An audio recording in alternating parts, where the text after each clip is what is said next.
Hey guys, welcome back to my new video. और बहुत दिनों के बाद अब वीडियो बना रहा हूँ बिकॉज अभी मैं जेआरशिप कर रहा हूँ और ठीक है, बात की बात है। Hey guys, welcome back to my new video. और आज हम बात करेंगे महाराष्ट्र मेडिकल काउंसिल के नोटिस के बारे में। ये नोटिस जून 2025 के एफएमजी स्टूडेंट्स, जनवरी 2025 के एफएमजी स्टूडेंट्स, साथ ही साथ जून 2024 के एफएमजी स्टूडेंट्स के लिए आया है।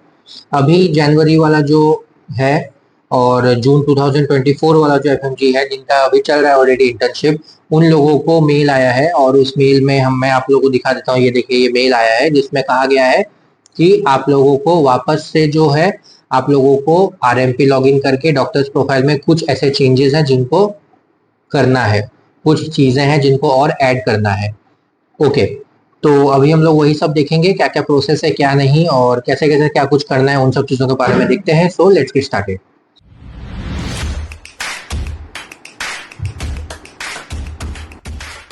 भाई, तो सबसे पहले हम आरएमपी लॉगिन कर लेते हैं। एमएमसी के वेबसाइट पे गए, महाराष्ट्र मेडिकल काउंसिल लॉगिन, ठीक है। यहाँ पर हम, ये तो आप लोगों को भी ब्लर दिख रहा होगा क्योंकि इसमें सारा ओटीपी, ठीक है। तो ये लॉगिन किए, डॉक्टर्स प्रोफाइल में गए, डॉक्टर्स प्रोफाइल में जाके मॉडिफाई ऐप, मॉडिफाई ऐप में जाके सीधा स्टेप नंबर 3, तीसरे स्टेप का ही बात है ये। स्टेप नंबर 3 में जाकर यहाँ पर नीचे गए, ये देखो। बेसिकली क्या है, डरने की बात नहीं है, ज़्यादा कोई स्ट्रेस वाली बात नहीं है। तुम लोगों को एक नोटरी बनाने के लिए बोला गया था। नोटरी में तुम लोगों को क्या बोला गया था कि जो भी 50 रुपये 100 रुपये का जो एफिडेविट में बना रहे हो, उसमें तुम लोग जैसे सेल्फ डिक्लेरेशन फिलअप किए थे वैसे ही एंट्री एग्जिट और number of days, entry exit number of days, ये सेम चीज है। फर्स्ट ईयर में तुम कब वहां पर गए वो उस कंट्री में, और कब वहां से वापस आए, ये पासपोर्ट डिटेल एंट्री है। कंपनसेशन लेटर का यहाँ पर कुछ भी अभी काम नहीं है कि कोई कंपनसेशन लेटर का फॉर्मेट, कोई कंपनसेशन लेटर का पीडीएफ कुछ अभी यहाँ अपलोड करने का नहीं बोला गया है। बेसिकली नॉर्मली जैसे तुम लोगों ने जो एफिडेविट बनाया था जिसमें तुम्हारा फ्रॉम टू और दोनों के बीच का जो गैप होता है इतना दिन, वो लिख के नीचे टोटल नंबर ऑफ डेज लिखे थे, वही करना है। जो बंदा फर्स्ट ईयर में गया, फर्स्ट ईयर की छुट्टी में वापस आया, फिर सेकंड ईयर में गया, सेकंड ईयर की छुट्टी में वापस आया, थर्ड ईयर में गया, थर्ड ईयर की छुट्टी में वापस आया, फोर्थ ईयर में गया, फोर्थ ईयर की छुट्टी में वापस आया। कोई बंदा फर्स्ट ईयर में गया, सेकेंड ईयर वापस नहीं आया, सीधा थर्ड ईयर में आया, क्योंकि ये वाला केस जो है वो वैसा ही है। तो इसमें हम लोग फर्स्ट ईयर वाला जो है, रुको सेल्फ डिक्लेरेशन वाला देखता हूँ पहले पीडीएफ, ये रहा, ठीक है। इसमें क्या है, 13/9/2013 में वो गया था रशिया, फिर 10/7/2015 में वापस आया इंडिया 2 साल के बाद, फिर 2015 में गया, 16 में आया, फिर 16 में गया, डायरेक्ट 19 में आया, ठीक है। तो ये first year, second year skip, third year, फिर फोर्थ ईयर में, और फिर fifth year six year skip, सीधा सिक्स ईयर में छुट्टी में आया। तब इसी चीज को यहाँ पर फील करेंगे। 13/9/2013, 10/7/2015, अब 13/9/2013 से 10/7/2015, 10/07/2015, ठीक है। तो अपने आप यहाँ पर टोटल सिक्स डेज उसने खुद कैलकुलेट कर लिया। अब यहाँ जो डॉक्यूमेंट बोला गया है डॉक्यूमेंट अपलोड करने के लिए, वो डॉक्यूमेंट बेसिकली तुम्हारा एंट्री एग्जिट का जो पासपोर्ट में स्टैंप है, वो दोनों फोटो का मिलाकर एक पीडीएफ बनाना है। मैंने ऑलरेडी सारे फोटोज का पीडीएफ बना लिया है, तो मैं यहाँ से चूज फाइल करके मैं दिखा देता हूँ। ये देखो, बना लिया है, फर्स्ट टू सेकेंड ईयर, ठीक है। ये उसको ओपन करके दिखाता, इसमें ओपन करता, ये देखो 13 सितंबर 2013 का इंडिया से स्टैंप है, और उसके बाद यहाँ पर 10/7/2015 का रशिया का स्टैंप है, 24 अगस्त 2015, ये दूसरा है, सेकेंड ईयर वाला जो है। 2015 वाले में भी यही वाला यूज होगा, वैसा है। नीचे वीजा है, इसे नहीं दिखा रहा हूँ, तो वही है। तो तुमको इंडिया का डिपार्चर स्टैंप, रशिया का अराइवल स्टैंप, रशिया का डिपार्चर स्टैंप, इंडिया का अराइवल स्टैंप, टोटल 4 स्टैंप्स का फोटो, क्योंकि एक पेज में 2 स्टैंप भी हो जाते हैं, तो सेम फोटो तुम दूसरे ईयर वाले में भी यूज कर सकते हो, कोई दिक्कत नहीं है, ठीक है। तो ऐसे करके पीडीएफ मैंने बना लिए हैं सब फोटोज का तोड़ तोड़ के। तो ये फर्स्ट ईयर और सेकंड ईयर का पीडीएफ मैंने किया, अपलोड किया, अपलोड हो गया, ठीक। लेकिन कुछ टाइम पे कुछ कुछ लोगों का ऐसा भी आता है, मैं वो भी दिखा देता। ये देखो, हाँ एक और चीज है, ये जो फर्स्ट वाला स्टेप था ना, मैंने डायरेक्ट स्टेप 3 कर दिया था। फर्स्ट वाले स्टेप में जब नीचे स्क्रॉल करोगे तो लिखा हुआ है इज ऑनलाइन स्टडी नो, इस इंसान का नो है, तो नो। और कंपनसेट, अब ऑनलाइन नहीं है तो नो है, लेकिन जिनका ऑनलाइन हुआ है कंपनसेट किया तो उसका दोनों में यस यस होगा। If you select online study as yes then entering the online study detail from date to date is mandatory, this detail must be enter in step 3। ठीक है, ऑनलाइन स्टडी डिटेल पासपोर्ट का नहीं, नीचे है बता रहा हूं। ये server error in application maximum request length exceed, ये इसलिए क्योंकि साइज का कुछ इशू है। अगर साइज तुम्हारा ज्यादा है उसको तुम ऑनलाइन में कंप्रेस वम्प्रेस करके छोटा करो, 100 के बी 150 के बी का ही करना है। अगर अच्छा खासा फोटो अगर है उसको तुम अगर पीडीएफ बना के करोगे तो वो जाता है 1 MB तक का जाता है, तो उसमें फिर वैसा एक्सीड आता है। तो ये मत सोचना कि सर्वर का प्रॉब्लम है, सर्वर का प्रॉब्लम नहीं है, ये साइज छोटा करोगे अपने आप अपलोड हो जाएगा। ठीक है, फर्स्ट ईयर हो गया। सेकंड ईयर एड रिकॉर्ड नहीं है, second year third year add record, third year add record दबाए, सेकंड ईयर गायब है, 0 है। थर्ड ईयर में कितना था, कहाँ गया, 13/9 नहीं 25/8/15 16/7 16, 25 ये अपने आप कैलकुलेट करके दिखा दिया, 327 दिन है। अब यहाँ चूज फाइल किया, चूज फाइल करके यहाँ सेकंड ईयर वाला कहाँ गया, नहीं मतलब थर्ड ईयर वाला, क्योंकि थर्ड ईयर का है ना, थर्ड ईयर का है, अपलोड कर दिया, अपलोड हो गया। यहाँ पर व्यू दबाओगे तो देख भी सकते हो। ओके, देन फर्स्ट ईयर में वो आया था, सेकेंड ईयर रुका, थर्ड ईयर में गया, अब थर्ड ईयर में वापस आया और थर्ड ईयर में ही चला गया फिर से। हाँ, थर्ड ईयर में भी फिर छुट्टी गया था, तो थर्ड ईयर का 327 दिन हो गया। फोर्थ ईयर कर देता, अरे अपलोड नहीं करता, चूज करता और फोर्थ ईयर से सिक्स्थ ईयर तक को अपलोड करता, टोटल 2027 दिन होगा, 2027 दिन। अब यहाँ एक बार ना ऐसे चेक कर लेते हैं, 66 मंथ 18 डेज,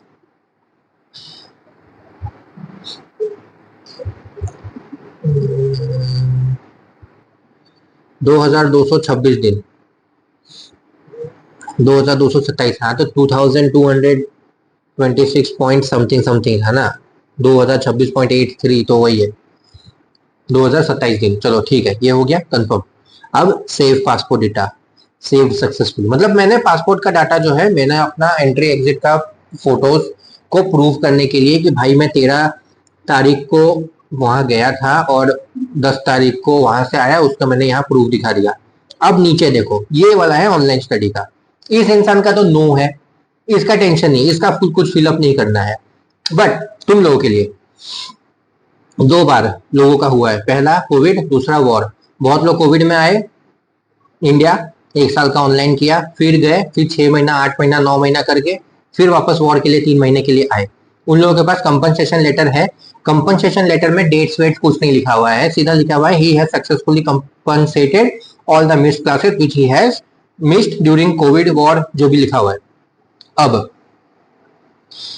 ये जो अब जो स्टेटमेंट है वो थोड़ा सा कंट्रोवर्शियल है, इसीलिए सुनो मेरी बात, पहले समझो। अगर एमएमसी बोलती है कि यू नीड टू प्रूव कि तुम्हारा एकेडमिक ईयर कब चालू हुआ, एकेडमिक ईयर कब खत्म हुआ, बिकॉज तुम्हारे पास तो प्रूफ नहीं है, एकेडमिक ईयर का प्रूफ नहीं है कि इतना तारीख से। हाँ सबको पता है, रशिया वाले जो है सबको पता है कि 1 सितंबर से हर किसी का कॉलेज चालू हो जाता है, लेकिन प्रूफ कर सकते हो क्या कहीं पर, कहीं लिखा हुआ है कि कॉलेज स्टार्टेड एट 1 सितंबर? अगर है वेरी गुड, अगर नहीं है, बिकॉज वोल्गोग्राड वालों के पास तो नहीं है, मेरे पास नहीं है, मेरे फ्रेंड्स लोगों के पास नहीं है। इसका एक समाधान है, मेरे दोस्त ने गूगल फोटो से ढूंढ ढूंढ के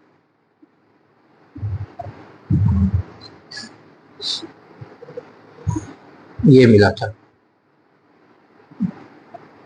ये देखो, ये हम लोगों का 2020 का, ठीक है, जहां पर लिखा है ये रहा 2020, मतलब हमारा जो फोर्थ ईयर था ऑनलाइन हुआ था, तो 2020 का लिखा है कि 1/9/2020 से लेकर 14/1/2021 तक ये हमारा कोर्स हुआ था, फर्स्ट जो सेमिस्टर है, फोर्थ ईयर का फर्स्ट सेमिस्टर हुआ था। उसके बाद फिर जचोत जो है 15 तारीख से 18 तारीख तक 3 दिन का था, और एग्जाम जो था वो 19 तारीख से 29 तारीख तक था। फिर छुट्टी जो है 30 तारीख से 5 फरवरी तक था, फिर 6 फरवरी से हमारा सेकेंड सेमिस्टर चालू हुआ। ये चीज, ये सेमिस्टर है, तो एकेडमिक ईयर क्या होगा, जब सेकेंड सेमिस्टर खत्म हुआ था मई या जून के महीने में, तो वो अपना एकेडमिक ईयर होगा, फोर्थ ईयर का academic year starting from 1/9/2020 till जो भी मई जून का है। तो ऐसे अगर तुम लोग के पास टाइम टेबल है, गूगल फोटो ये वो यहीं से कहीं से भी ट्राई करो मिलने का, या फिर यूनिवर्सिटी को बोलो एटलीस्ट एक पूरे बैच के लिए एक लेटर निकाल के दे दे कि 2017-2023 का बैच उन लोगों का टाइम टेबल इस प्रकार है। फर्स्ट ईयर फर्स्ट सेमिस्टर इतना तारीख से इतना तारीख, एग्जाम इतना तारीख से इतना तारीख। सेकेंड सेमिस्टर इतना तारीख से इतना तारीख, एग्जाम इतना तारीख से इतना तारीख। Second year third semester exam course इतना तारीख से इतना तारीख, एग्जाम इतना तारीख से इतना तारीख। समझ लो, धार धार धार धार करके अगर 6 साल के 12 सेमेस्टर का वो लोग लिख देंगे ना, तो तुम लोग यहाँ पर इस जगह पर जो एकेडमिक ईयर स्टार्ट है उसको तुम लिख सकते हो 01। ये ऑनलाइन का है, समझे, तुम्हारे कोर्स का नहीं बोल रहा है। अगर तुमने फोर्थ ईयर ऑनलाइन किया है, 2020 का तुमने ऑनलाइन किया है, तुम्हारा एकेडमिक जो है वो 01/09/2020 में चालू हुआ था, और वो फॉर एग्जाम्पल तुम कहीं से भी देखो सोचो, ठीक है, कहां पर हुआ है, 30/06/2021। हाँ, ठीक है, ये हो गया, ये तुम्हारा एकेडमिक ईयर है। ऑनलाइन तुमने उसमें कितना किया है, तो जैसे पूरा का पूरा साल तुमने 01/09/2020 से 30/06/2021, ये तुमने 303 दिन का ऑनलाइन किया। अब तुमने 303 दिन का कंपनसेट किया है कि नहीं, कंपनसेट किया है कब, जब तुम वहां चले गए 2021 में, तो तुमने 01/09/2021 से लेकर 30, अब यहां पर फिफ्थ ईयर था तुम्हारा, फिफ्थ ईयर को तुमने आधा ही कंपनसेट किया, मतलब फिफ्थ ईयर के लास्ट में 2 महीने में वापस से तुम इंडिया आ गए थे वॉर की वजह से, तो तुमने 30/04 या 25, तुम्हारे पासपोर्ट का जो स्टैंप है उसके हिसाब से ही है, 25/04/2022 में तुम वापस आ गए थे। तो देखो अब कैसे हो रहा है, 303 दिन के ऑनलाइन में 237 दिन का ऑफलाइन है, नहीं हो पा रहा है, ठीक है।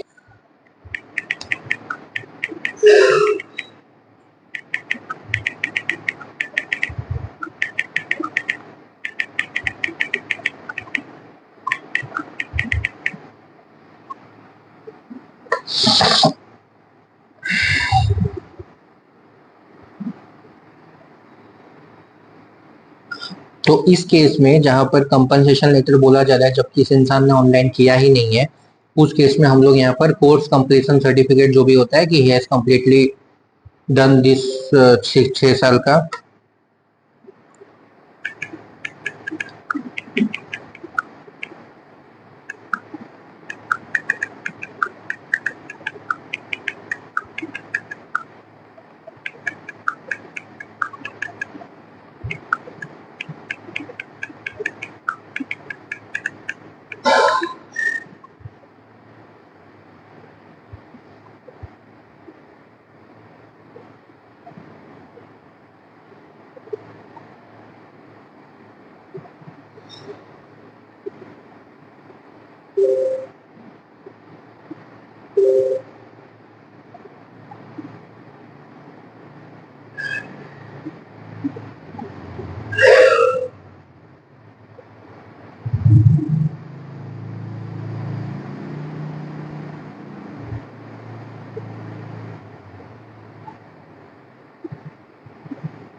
हम्म,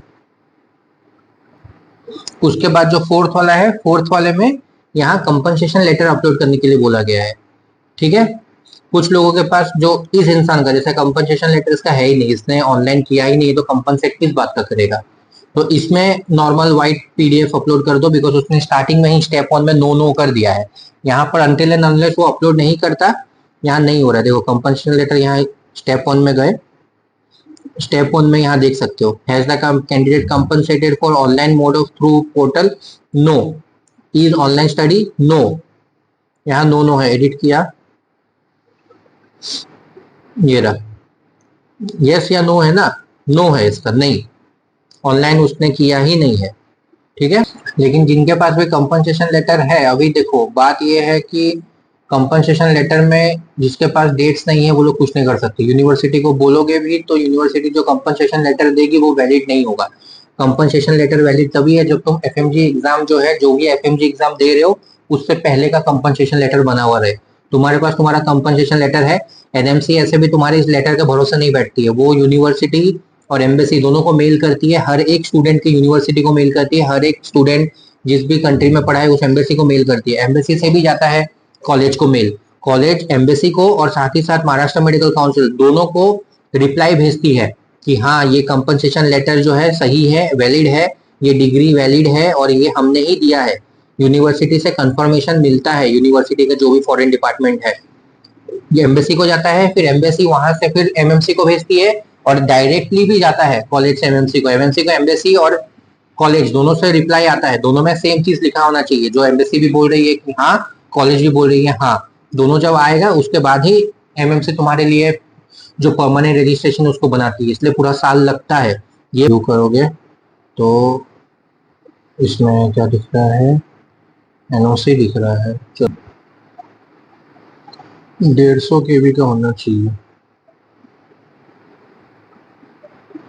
135 केबी का।